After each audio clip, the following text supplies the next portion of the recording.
Big TV భక్తి సమాచారం WhatsApp ఛానల్లో జాయిన్ అవ్వండి. అన్ని విశేషాలు ఎప్పటికప్పుడు తెలుసుకోండి.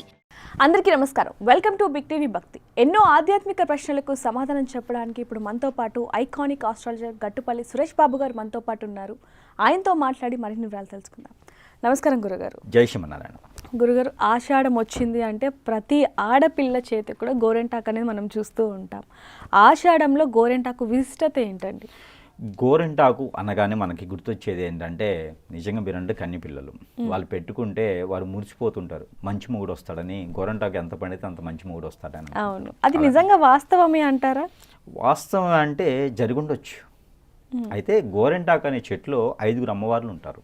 మనకి ముక్కోటి దేవతలు ఎలా అయితే ఉన్నారో, గోరెంటాకు చెట్లో 5 అమ్మవార్లు కొలువై తీరుంటారు. వారందరూ కూడా కన్ని పిల్లలు.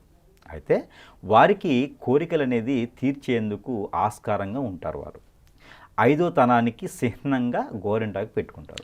5వ తనం నాకు బాగుండాలి అనుకునేటువంటి ప్రతి స్త్రీ కూడా ఈ గోరెంటాకుని ధరించడంతో, ఈరోజైతే కోన్స్ అవి ఇవి వచ్చేసాయి, కానీ మనకి ఒకప్పుడైతే గోరెంటాకులే ఉండేవి. ఈరోజు కూడా చూడటానికి ఏంటంటే బుద్ధతను చూడాలి ఎక్కడ ఉన్నాయా గోరెంటాకులు అని చెప్పేసి అని. అయితే గోరెంటాకులో ఉన్నటువంటి ముళ్ళు, ఆ ఒక సీడ్స్, కాయ, ఆకు, దాని మొదలు, కొమ్మలు, ఇవన్నీ కూడా దేవుని యొక్క స్వరూపం, దేవతల యొక్క స్వరూపం. అందుకే గోరెంటాకు చెట్టు ఉన్న గోరెంటాకున్న తొక్కకూడదు. దానికి భిన్నంగా ఇక్కడ వానికి కలిసేటంటే చంద్రుడు కలుస్తాడు, రవి కలుస్తారు. ఇక్కడ ఎట్లా కలుస్తారు అంటే, గోరెంటాకు మనం రుబ్బేటప్పుడు దాంట్లో పాలు కానీ పెరుగు కానీ మజ్జిగ కానీ వేస్తారు. రెండోది ఒక్క కానీ తవనపాకు కానీ వేస్తారు. ఈ రెండింటికి చిహ్నం ఏంటంటే రవిచంద్రుడు. రవి సంబంధించేమో ఒక్క తవనపాకులు, చంద్రుడికి సంబంధించినేమో పాలకు సంబంధించిన ఉత్పత్తి. ఈ రవిచంద్రులు కూడా కలయికతో 5 అమ్మవార్ల కలయికతో ఉంటుంది. కాబట్టి అక్కడ 7 తరాల పాటు 5వ తనం ఉంటుంది. ఇది చిహ్నం. అందుకని పెళ్ళేటప్పుడు కూడా పారాయణం అని పెడతారు. అది కూడా గోరెంటాకుతోనే పెడతారు. పెళ్ళేటప్పుడు కూడా అలంకరణ చేసేటప్పుడు చేతికి గోరెంటాకు పెడతారు. మనకి చూసుకున్నట్టయితే రాముల వారికి కావచ్చు, కృష్ణుడికి కావచ్చు, శివునికి లేదు, కానీ వెంకటేశ్వర స్వామికి కావచ్చు, ఈ వైష్ణవుతో ఉన్నటువంటి అవతారాలు అన్నిట్లోనూ పెళ్లికి ముందు గోరెంటాకు అనేది ఖచ్చితంగా ఉంటుంది. ఆడవారికి కావచ్చు, మగవారికి కావచ్చు. అందుకే పెళ్లిలో తంతుగా గోరెంటాకు కూడా ఒక ఫంక్షన్ పెడతారు.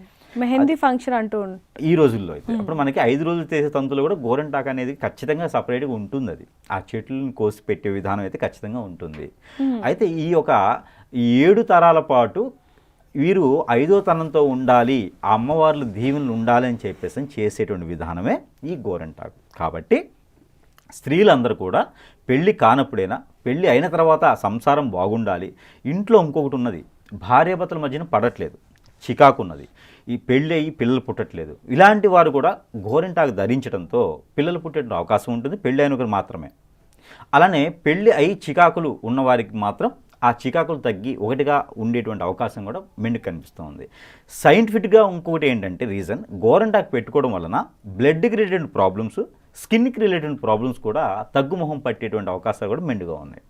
గోరెంటాకు ఇంత ప్రత్యేకత ఉంది. కాబట్టి ప్రతి ఒక్కరు కూడా గోరెంటాకుని పూజించుకుంటే ఇంకా మంచిది. అయితే గురుగారు, ఇటీవల కాలంలో ఇప్పుడు చూసుకుంటే గోరెంటాకు అయినా మెహందీ అయినా ఒకటే, కాబట్టి మెహందీ కూడా పెట్టుకోవచ్చు అనుకునే వాళ్ళు చాలా మందే ఉన్నారని చెప్పొచ్చు.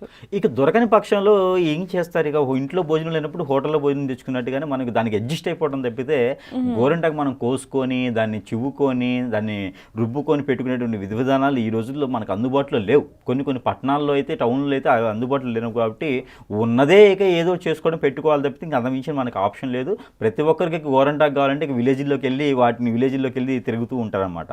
అలాగా కావాలి అనుకుంటే కనుక, మనం అనుకున్న విధంగా కావాలి అనుకుంటే ఖచ్చితంగా అది ఒరిజినలే కావాలి. ఇక ఆర్టిఫిషియల్గా ఉంది అంటే ఇక దానికి ఏం చేయలేని పరిస్థితి, అంతే, ఆర్టిఫిషియల్గా అయిపోతుంది. గోరెంటాకు మంత్రాలు కూడా ఉన్నాయి. ఆ మంత్రంతో కోయాలని ఉంటుంది, మంత్రంతో రుబ్బాలని ఉంటుంది, ఒక పాట కూడా ఉంటుంది అనమాట. ఇక అవన్నీ చెప్పుకుంటూ పోతే మనకి చాలా వస్తుంది. కాబట్టి అంటే నిజంగానే గోరెంటాకు ఆషాఢంలో గోరెంటాకు పెట్టుకోవడం అనేది చాలా చరిత్ర ఉందని కూడా చెప్పొచ్చు అంట. ఖచ్చితంగా. ఇంకో విషయం ఏంటంటే, గోరెంటాకు ఎవరైతే కోస్తారో వారు పెట్టుకోపోవడం మంచిది. గోరెంటాకు దానం ఇవ్వడం మంచిది. ఇంట్లో పెద్దవారు ఉంటారు, అమ్మమ్మ, బామ్మ, వీళ్ళు ఉంటారు కదా, వారి చేత 4 ఆకులను కోయిస్తే చాలా మంచిది. ఎందుకంటే వారు ఎంతో సవి చూసి వచ్చినారు. అలాగా మనం కూడా అవ్వాలని చెప్పేసి పెద్దవాళ్ళ చేతి నుంచి తీసుకుంటారు గోరెంటాకు. ఎవరింట్లోనే పెళ్ళి అయితే ఎక్కడి నుంచి వచ్చేసి అమ్మ మీ ఇంట్లో పెళ్ళి అవుతుంది కదా, ఈ గోరింటాకు ఉంది మన ఇంట్లో అని చెప్పి ఇస్తారు.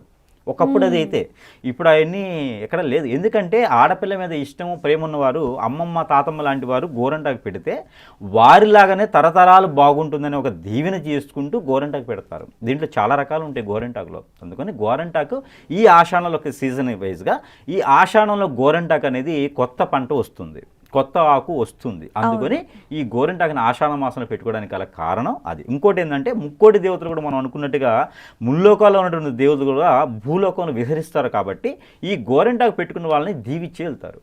చాలామంది కూడా ఆషాఢంలో కేవలం అంటే మంచి మొగుడు రావాలి అందుకే గోరింటాకు పెట్టుకుంటారు అనుకుంటారు, కానీ ఇంత పురాణం ఉందనేది కూడా చాలామందికి తెలియదు. గురుగారు చాలా చక్కగా వివరించారు, ధన్యవాదాలండి.